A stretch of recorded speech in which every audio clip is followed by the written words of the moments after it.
ዛህራ ወዲያውኑ ሽምግልና የተቀበሉት እና ይሻላቸዋል ከብቸኝነት። እንግዲህ በልጃቸው መጥፋትም ብዙ ነገሮችን እያሰቡ ብዙ ነገሮች ውስጥ ስለሆኑ እንግዲህ ከባላቸው ጋር አብረው ቢያስቡ ይሻላቸዋል።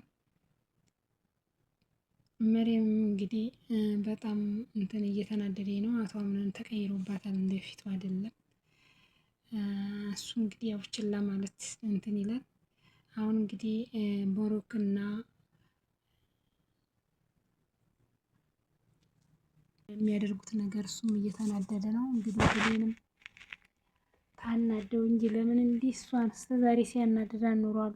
እንደፊት እኮ በፊት ሲመጣ ሰላም ይላታል።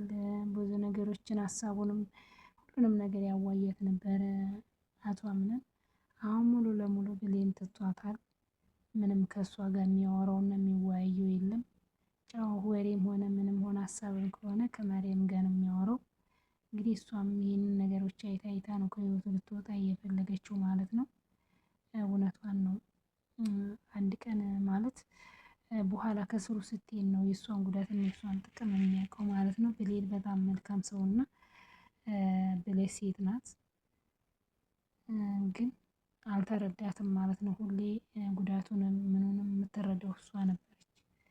ግን አሁን በመጨረሻ በዚህ አብሮ አደጌ ብሎ ባላት እሷን በመክዳቱ ደግሞ የአቶ አምነን አያትም እንግዲህ ሙሉ ለሙሉ ማርያምን እንዲወድ እሷን እንዲያገባ ከዚህ ፊትም እንግዲህ እሳቸው ናቸው ከእስር ቤት አስወጥታ ሙሉ ጓደኛ እሷን እንዲያገባ ያደረጉት። አቶ አምነን እንግዲህ ባላሰበው ነገር ነው መሪም ወደ ህይወቱ የመጣችው። እንግዲህ በእንትን ይመስለኛል እንግዲህ የካርታ የማርያም አባት ለአቶ አምነናት ጓደኛው ስለምታውቀው በዛ ምክንያት ነው እንግዲህ። በፊትም አብሮ አደጋችን ናት ብሎ አብረው ነው ያደጉት። ግን አብሮ አደግም ቢሆኑ ብሌን ይሄና ብዙ ጊዜ ብሌን ተጎድታለች። ብዙ ጊዜ ማለት ከእሱ ጋር ሆናለች። ጄሊ እንኳን ያ ሁሉ ነገሮችን ስታደርጋት ሁሉን ትታ ልትሄድ አላሰበችም። ሁሉን ነገር ትታ ለሱ ብላ እየተወኝ ነበረ የተቀመጠችው። ጄሊ እንኳን ስትሄድ እንደዛ ጎድታት እንኳን ለምንድነው ይቅርታ የማታደርግላት ብትመለስ ብላ እንግዲህ አቶ አምነን ራሱ ይቅርታ ጠይቀው ነበር። እንግዲህ ብሌን የዚህን ያህል ነው ይቅርታ ልብና ትህትና አላት። ግን አቶ አምነን ያው በመሪም ጄሊ ተቤት ስትወጣና ደግሞ መሪምን ተካባት። እንግዲህ ደግሞ በመሪም ላይም ደግሞ ሌላዋን ሊያመጣ ይችላል አይታወቅም። አንዳንድ ወንዶች እንደዚህ ዲራማ ብቻ ሳይሆን እንደዚህ የሰው ህይወት እያበላሹ የሰው ህይወት እንትን የሰው ልብ የሚሰብሩና ሰውን የሚያስለቅሱ አሉ። ማለት ይሄ አሁን በዲራማ መልክ ተሰራ እንጂ አይታችሁ እንደሆን በሚዲያ ላይ ብዙ አይታችሁ እንደሆን ሁለት ሴት እየያዙ ሁለት ሴቷን አንዷን ያችንም ልቧን ይሰብራል ያችንም እንትን ብሎ በቃ ይሄ ወንድነት የሚመስላቸው ወንዶች አሉ። የሴትን ልጅ ልብ መስበር፣ ሴትን ማስለቀስ በቃ እንደ ወንድነት የሚቆጥሩ ብዙ ወንዶች አሉና አምነንም እንግዲህ ብሌን በጣም አልቅሳበታለች።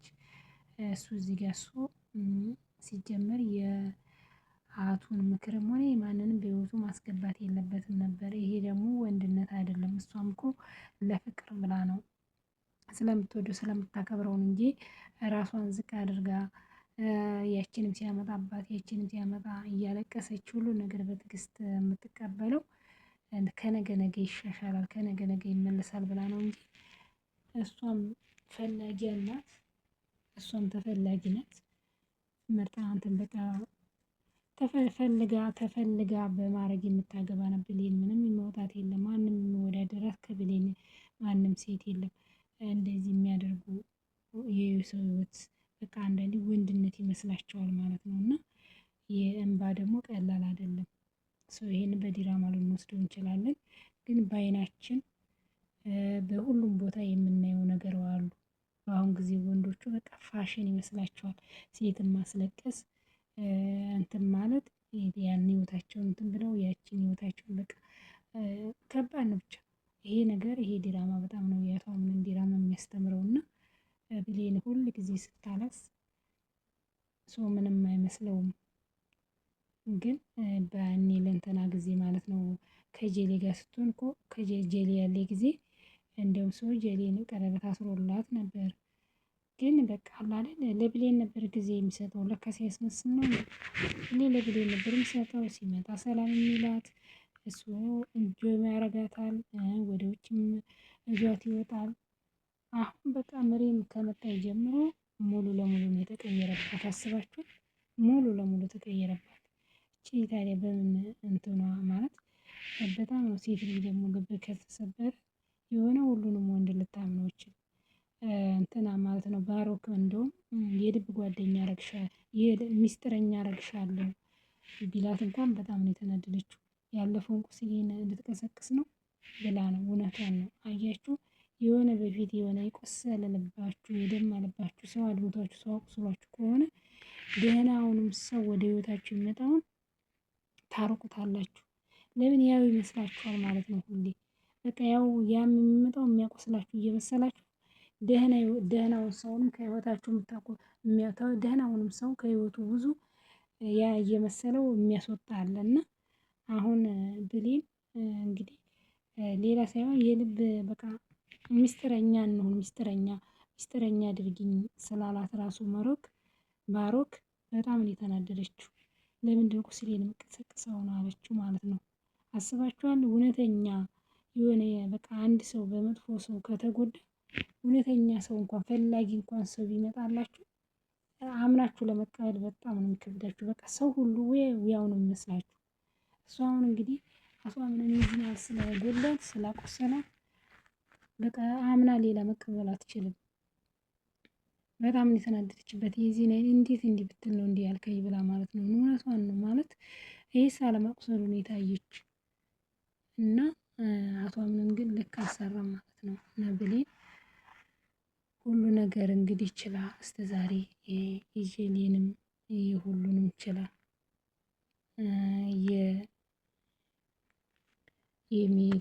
የሜርሲን ንግግሮች ቃላቶችን ችላ ብዙ ነገሮችን ነው ችላ እስከ ዛሬ እናት ዛህራ ብቻ ናት እንግዲህ ለጄሌ ለብሌን እንደ እናትም እንደምንም ምስጢሯን የምታወራላቸው ሲያማት የሚያስታምሟት እሱ እናት ዛህራ ነው እንደ ልጅ የሚዋት እንጂ ብሌን ሁሉ ሜርሲን ብትሆን አንዴ በእንትን እያለች በቃ በጎን እየነካካቻት ሁሉም የሚያቆስላት ነበር።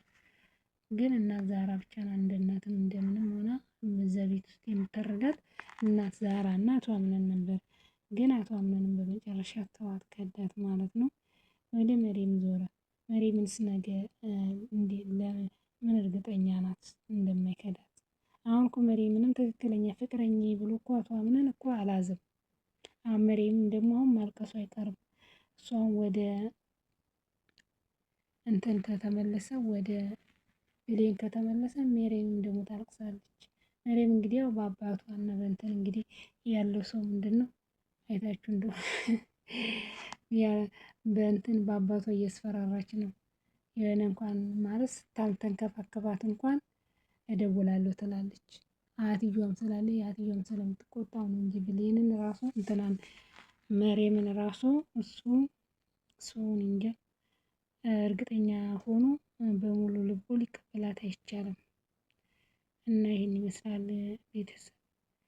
መሬም እንግዲህ በር እየከፈተች ናት። ጠያቂው እንግዲህ መጥቶ መርማሪው እየጠየቃት ነው። እሷን መልሷን መልሳለች። እንግዲህ ብሌንም እንግዲህ ተኝታ እያለ ነው እንግዲህ መሮክ ክፍሏ የገባው። እንግዲህ እሷ ተኝታ እሱም ጉልበቷ ላይ ተኝቶ እየደባበሰችው ናት። ቀስ ቀስ ብሎ እንግዲህ ነገር ሊያመጣ ነው። አመጣጡ ራሱን ያስፈራል። በጣም ቸኮለ ማለት ነው። ከመምጣቱ እኮ አይታችሁ እንደሆነ እንደመጣ ራሱ ምንም ምግብ ራሱ ቀርቦ በምግብ የተነሳ የሆነ ነገር ሲናገሩ ብሌን ስትወጣ ብሌንን ተከትሎ ነው ዘሎ ክፍሏ የገባው። ለማየታችሁ እንደሆነ እነሱ ቁጭ ብለው ተሰብስበው ሲያወሩ የሚሄደው ብሌን ክፍል ነው። እና ይሄን ይመስላል። እናት ዛህራ እንግዲህ በጣም አምሮባቸዋል። መልካም ሰርግ ብለናል፣ መልካም ጋብቻ ብለናል። እናት ዛህራ በጣም ነው ደስ የሚለው ስተርጅና ሙሽርና አሪፍ ነው። አቶ አምነን እንግዲህ የእሱ አልበቃ ብሎት አሮጊቶችን የሚዳር እንጂ ምን አለበት እሱ እንግዲህ ወይ ሰርጋቸውን አያበላቸው ሴቶችን እየቀያየረ እንግዲህ እና ዛራ ካገባች እንግዲህ እንደፊቱ መቼም ሰራተኛ ሁኚ አይሏትም እና ሙሉ ወጪውን ችዬ እኔ ነኝ መደራችሁ ይሏታል። እሷም እንግዲህ እና ዛራ ተሽኮርመማ ነበር ሲጠይቃት አፍረሽ ከሆነ ችግር የለም እናቴ ምንም የምታፍሪበት ነገር የለም ብሏታል። እንግዲህ እነ ሜሪን ደግሞ እናያለን ማለት ነው የሰርጉ ዕለት ሜሪ እንግዲህ ወይ ኮልት ኳላቸው እንግዲህ እሷ ኮል ቤት ትክፈትና ያው መቼም ያለታ የሰርጋቸው ዕለት እሷን ኮልኳይ ብትባል ያው ማበለሻሻቱ አይቀርም ማለት ነው። ባለፈው እንደውም ተጫውታባቸዋለች በሞሪና እና በእናት ዛሃራ ባለፈው እቃ በኮል ኩላቸዋለሁ ብላ አበለሻሽታቸዋል። አሁንም እንግዲህ ለሰርጋቸው እሷ ኳይ የተባለ እንዲህ ደግሞ አሮጊት የሚያገባል እንዲህ ምናምን እያለች እሷም እንደው እየፎገሬ ነው እና ታዲያ አንቺ ቁጭ ብለሽ ከቀረሽ ብላታለች። የአቶ አምነን አያት ማለት ነው። የአቶ አምነን አያት በጣም ነው ከሷ ጋር የተጠማመዱት። ደግሞ እሷም አታርፍም አማቷን፣ እሳቸውም በነገር የተከትኳታል ማለት ነው። እንደውም እዛ ቤት የመጣችው ለእሷ ነው መሰለኝ። እና እንግዲህ ችይቷም እንግዲህ ሜርሲን እያስጨነቀቻት ነው ብርጭቆ አስነክሳ ማለት ነው። ሰርታላታለች። ህፃን እንግዲህ እንደዚህ የዚች ሴትዮ መጫወቻ ያለውን እያለች እሷም እንግዲህ አይንሽን ሾፍኝ ሰፕራይዝ አመጣልሻለሁ ብላት ነው እንግዲህ ብርጭቆ እዛ መጣ አንዱን በአፏ አስነክሳ ሁለቱን በእጇ ስዛ መቅነቅ ካለች እንግዲህ አቴ እያለ እየጠራኝ ማለት ነው። አንዳንዴ ለጌታም ጌታ አለ ይባላል እና ትልልቆቹን ትታ እንግዲህ በትንሿ ትገዛ ማለት ነው። እና ቤተሰብ ይህን ይመስላል እንግዲህ አስተማሪና ብዙ ነገር የምንማርበት ዲራማ ነው። ቀጣይ እስከምንገናኝ ቸር ሰንብቱ እያልኩኝ በዚህ ላይ ያበቃል። እና በጣም አስተማሪና ብዙ ነገሮች የምንማርበት ዲራማ ነው። ሰላማችሁ ይብዛ።